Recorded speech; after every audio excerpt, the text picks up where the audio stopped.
এই যে রেডি হয়েছি, যাব কাটোয়ায়। একটা সতীপীঠ, 3টে সতীপীঠ আছে, কিন্তু জানি না কোন সতীপীঠে যাব, কারণ আমাদের বাড়ি তো জানোই সবাই নৈহাটি, তো অনেকটা দূর।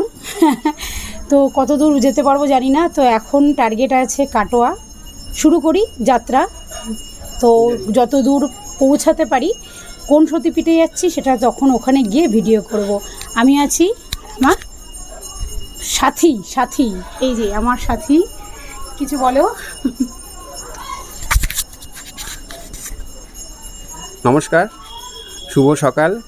এখন বিকেল মানে দুপুর হয়ে গেছে। আজকে 22শে আগস্ট 2026।